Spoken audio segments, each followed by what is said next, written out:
Zeus's signature weapon, the thunderbolt that defines nearly every image of him, was never his invention. It was a gift forged by 3 imprisoned brothers he chose to free when no one else would.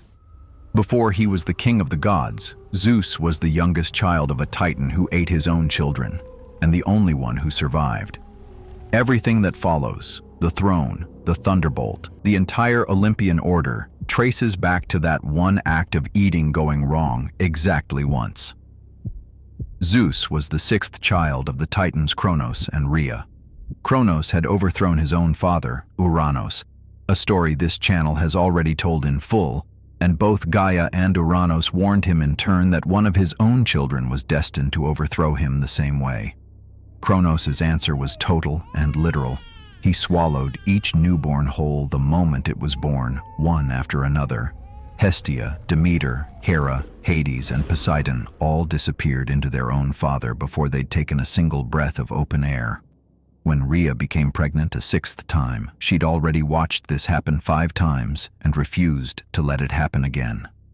She traveled to her own parents, Gaia and Uranos, for help, and gave birth to Zeus in secret on the island of Crete, likely in a cave on Mount Ida or Mount Dicta, depending on which ancient source you read. In Kronos' place, she wrapped a large stone in swaddling cloth and handed it to him instead. Kronos swallowed the stone without noticing any difference, fully convinced his line of succession was finally secure. While Kronos ruled Olympus unaware, the infant Zeus was raised in complete secrecy on Crete, cared for by nymphs and, in several traditions, nursed on the milk of a divine goat named Amalthea, whose broken horn later became the mythical cornucopia, the horn of plenty still used as a symbol of abundance today. Ancient sources describe armored young warriors called the Curetes dancing and clashing their spears against their shields just outside the cave whenever the infant cried, drowning out the sound so it could never reach Kronos. Zeus grew from infant to adult entirely outside his father's awareness, the one child among 6 that Kronos never knew existed at all. As an adult, Zeus returned to Kronos' court, not yet to fight him, but to end the deception first. With help from Metis, a titaness of cunning intelligence sometimes credited as Zeus's first wife, he arranged for Kronos to swallow a specially prepared emetic mixture, disguised as a drink, or, in some versions, hidden inside food. It forced Kronos to violently disgorge everything he had swallowed years earlier, in reverse order. The stone first, then Zeus's 5 older siblings, each one emerging fully grown, despite having spent their entire lives undigested inside their own father.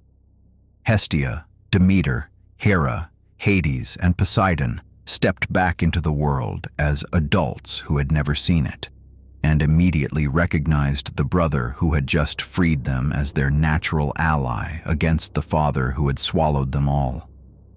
Freeing 5 siblings wasn't enough on its own to challenge a Titan king.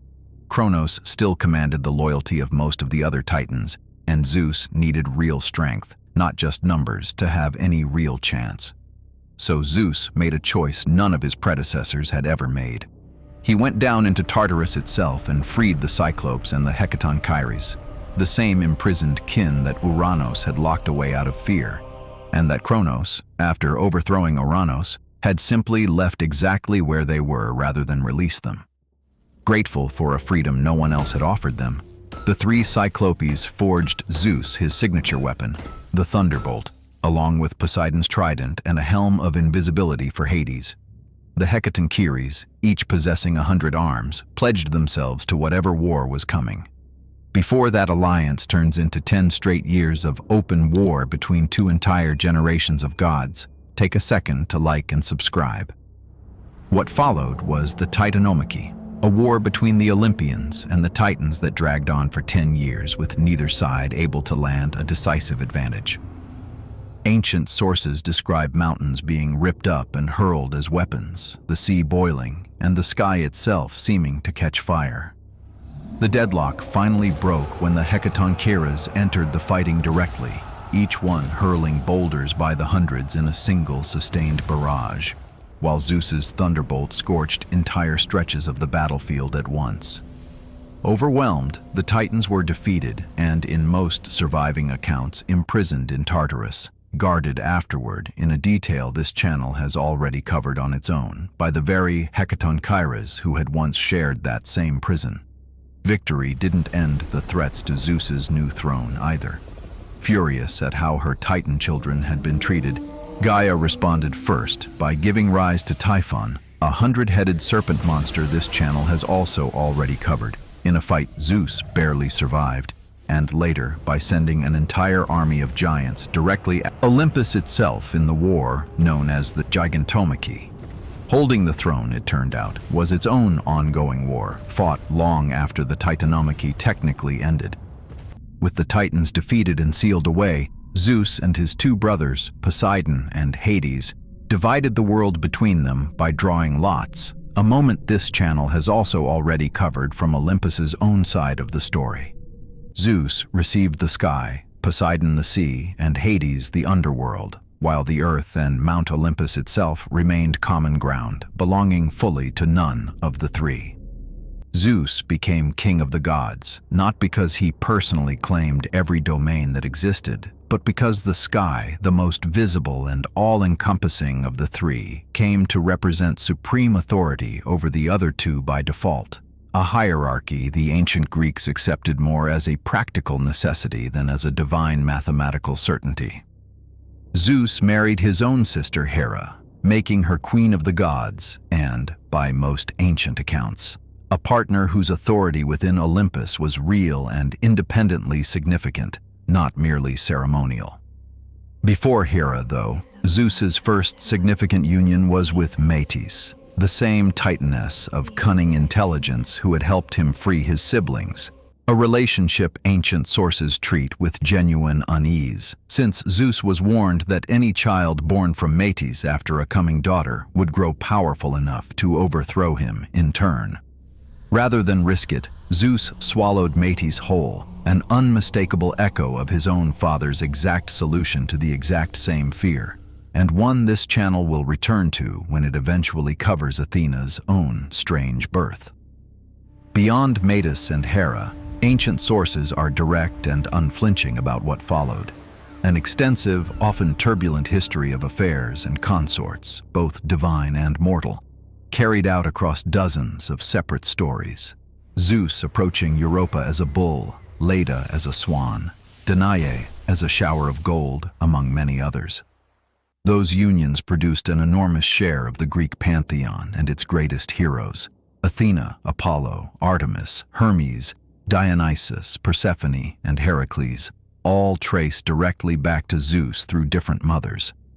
Hera's jealousy and her frequent, sometimes brutal retaliation against Zeus's consorts and their children became its own recurring thread running through Greek mythology, arguably generating as many individual stories across this channel's future episodes as Zeus's own exploits will. A common misconception, especially in modern retellings, is that Zeus held unlimited, absolute power over literally everything in existence. He didn't. Ancient Greek cosmology placed the Fates, the three Moirai, above even Zeus's own authority, forces that determined the ultimate span of both mortal and, in certain accounts, divine lives, and that not even the king of the gods could simply override by decree. Zeus also ruled a household, not a monarchy free of consequence. Hera openly challenged him. Other gods occasionally conspired against him, and ancient sources describe at least one episode where the other Olympians actually bound him in chains while he slept, only freed after a sea nymph intervened on his behalf. Zeus governed as the single most powerful figure in the pantheon, enforcing order and divine law from Olympus, but he operated inside a universe that had rules, limits, and rival wills older and larger than himself, a nuance popular retellings tend to flatten into simple, unchallenged supremacy. That enforcement role went further than most people realize, too.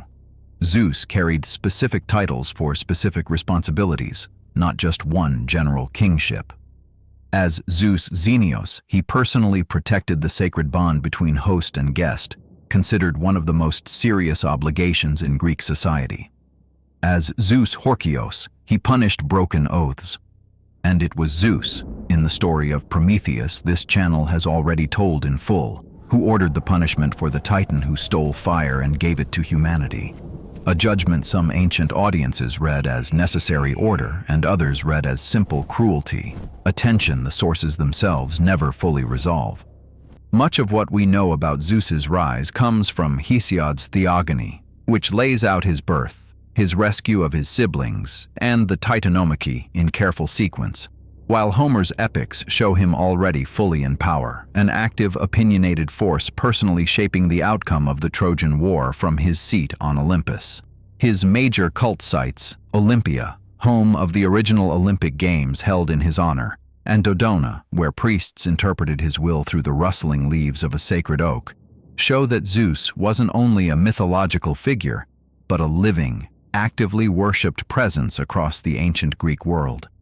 His name itself traces back to an ancient Indo-European root, Dios, meaning roughly sky or bright day, the same root that gives Latin its Jupiter and Sanskrit its Dais, meaning cultures with no direct contact independently preserved the same core idea of a sky-father god under strikingly similar names. Zeus's reign began with a war his own father had already lost once before, built on debts to siblings he personally freed and prisoners no one else had ever trusted enough to release, a pattern of power built on alliance and earned loyalty, not inheritance alone.